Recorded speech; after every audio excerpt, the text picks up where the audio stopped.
साथियों, आज sir M Visvesvaraya जी की याद में हम इंजीनियर्स डे मनाते हैं। विकसित भारत, विकसित बिहार के निर्माण में इंजीनियर्स की बहुत बड़ी भूमिका है।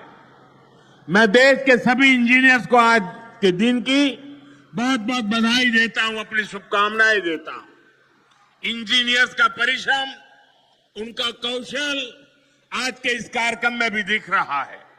पूर्णिया एयरपोर्ट की टर्मिनल बिल्डिंग रिकॉर्ड 5 महीने से भी कम समय में बनाई गई है। आज इस टर्मिनल का लोकार्पण हुआ है। पहली कॉमर्शियल फ्लाइट को हरी झंडी भी दिखाई गई है और हमारे एविएशन मिनिस्टर श्रीमान नायडू जी भी हमारे बीच है।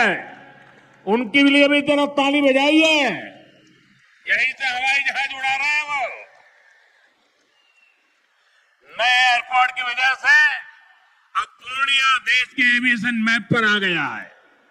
अब देश के बड़े शहरों से, बड़े व्यापारिक केंद्रों से पूर्णिया और सीमांचल की सीधी कनेक्टिविटी होगी।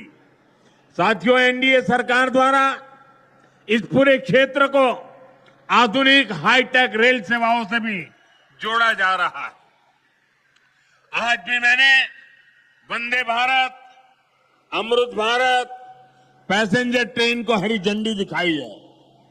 आज अररिया गलगलिया नई रेल लाइन का उद्घाटन हुआ है। विक्रमशिला कटरिया नई रेल का शिलान्यास भी किया गया है। साथियों, कुछ दिन पहले ही भारत सरकार ने एक और बड़ा निर्णय लिया है।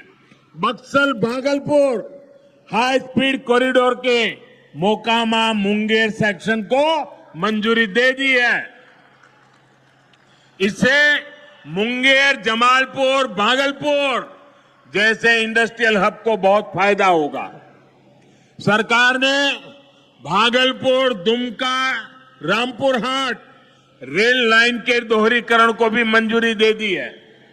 साथियों, देश के विकास के लिए बिहार का विकास जरूरी है और बिहार के विकास के लिए पूर्णिया और सीमांचल का विकास जरूरी है। आरजेडी और कांग्रेस की सरकारों के कुशासन का बहुत बड़ा नुकसान इसी क्षेत्र को उठाना पड़ा है, लेकिन अब एनडीए सरकार स्थिति बदल रही है। अब ये क्षेत्र विकास के फोकस में है।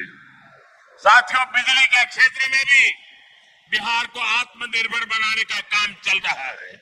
यहां भागलपुर की पीरपैंती में 2400 मेगावाट के थर्मल पावर प्रोजेक्ट का शिलान्यास किया गया है।